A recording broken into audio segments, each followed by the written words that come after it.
द्रौपदी 5 पांडवों की पत्नी थी। आखिर ऐसी क्या मजबूरी थी कि द्रौपदी को 5 लोगों की पत्नी बनना पड़ा?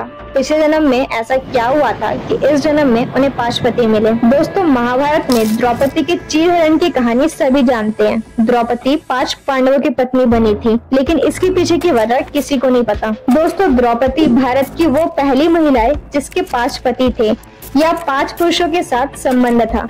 लेकिन सबसे बड़ा सवाल ये है कि क्या आज के लोग ये समझते हैं कि द्रौपदी ने विवाह तो सिर्फ अर्जुन से ही किया था, तो क्या उसका रिश्ता सभी के साथ नहीं था? जानेंगे इसके पीछे का रहस्य, इसीलिए बने रहना वीडियो के एंड तक। पांडवों को 12 वर्ष का वनवास था और 1 वर्ष का अज्ञातवास मिला था। इसी दौरान 5 पांडव एक कुम्हार के घर में रहा करते थे और भिक्षा मांग कर ही अपना जीवन यापन करते थे।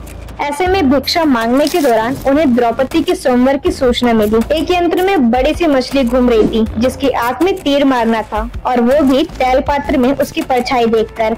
ये भी एक नहीं, पूरे 5 तीर मारने थे। अर्जुन ने ये प्रतियोगिता जीत ली। तब जरासंध, शल्य, शिशुपाल और दुर्योधन और दुशासन सभी कौरव वहाँ पर उपस्थित थे। उसी दौरान वह बहुत ही विवाद हुआ क्योंकि 5 पांडव ब्राह्मण वेश धारण किए हुए थे। लेकिन श्री कृष्ण की दखलंदाजी से आखिर द्रौपदी का स्वयंवर अर्जुन से हो ही गया। अब 5 पांडवों से उसका विवाह कैसे हुआ या 5 पांडवों की पत्नी वो कैसे बन गई, ये तो बहुत ही लंबा किस्सा है। लेकिन कहते हैं कि द्रौपदी अपने पिछले जन्म में एक बहुत ही सुंदर युवती थी।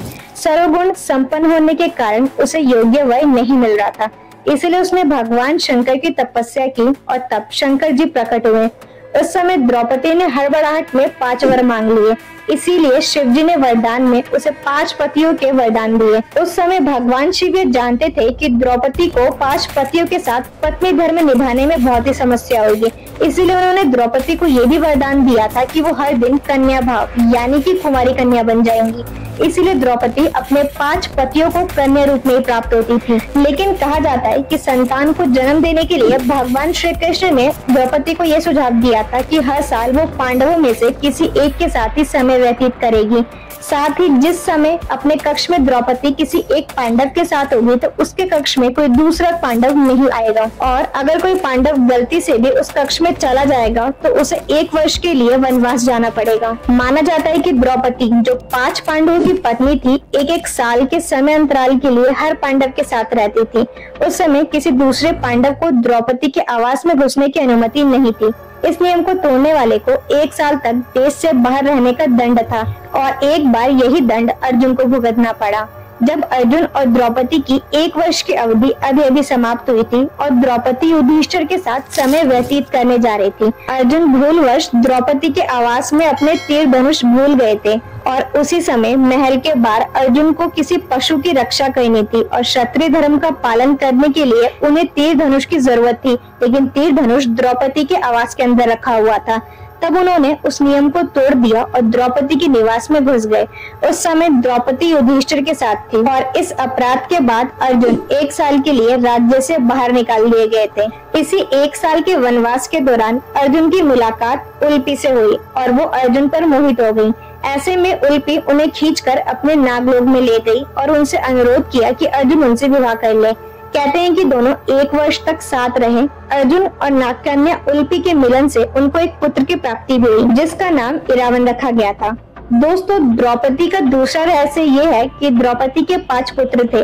द्रौपदी ने 1 वर्ष के अंतराल में 5 पांडवों के 1 पुत्र को जन्म दिया था, लेकिन दुर्भाग्य से इन 5 पुत्रों को ही अश्वत्थामा ने मार दिया था। तीसरा रहस्य, कहते हैं कि किसी भी रिश्ते की बुनियाद विश्वास होता है। द्रौपदी का चित्रण हमें महाभारत में एक ऐसी पत्नी के रूप में मिलता है जो हर परिस्थिति में अपने पति पांडवों पर आंख बंद करके विश्वास करती है, फिर चाहे पति द्वारा दांव पर लगाया जाना हो या जयद्रथ द्वारा अपहरण या कीचक का बुरी नजर डालना। द्रौपदी ने कभी भी अपना विश्वास नहीं डगमगाने दिया। एक बार की बात है, पांडव द्रौपदी को आश्रम में अकेला छोड़कर धौम्य ऋषि के आश्रम में चले गए थे। उस समय सिंधु देश का राजा जयतंद्र विवाह की इच्छा से शालची देश में जा रहा था। जयतंद्र और उसकी सेना उस समय द्रौपदी के आश्रम के बाहर से ही जा रही थी। उसी समय उसकी नजर द्रौपदी पर पड़ गई और वो उस पर मोहित हो गया।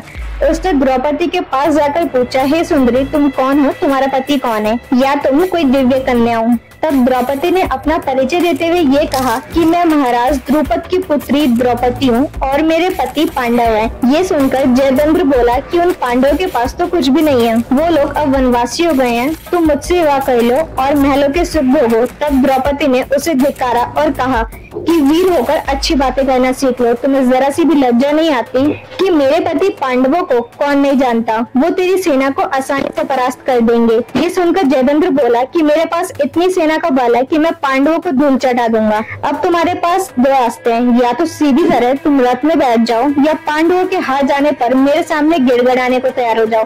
तब द्रौपदी ने कहा कि मेरा बल, मेरी शक्ति महान है, मुझे उन पे विश्वास है, तुम्हारी जोर जबरदस्ती करने पर मैं तुम्हारे सामने नहीं गिड़गिड़ाऊंगी।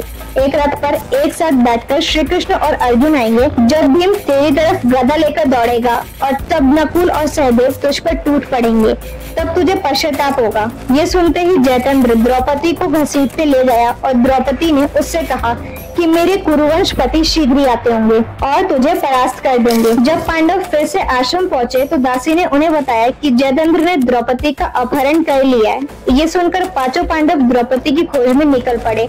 जब उन्होंने द्रौपदी को जयद्रथ के रथ में बैठा देखा तो वो आग बबूला हो गए। उन्होंने जयद्रथ और उसकी सेना पर आक्रमण कर दिया और सारी सेना डरकर भाग गई।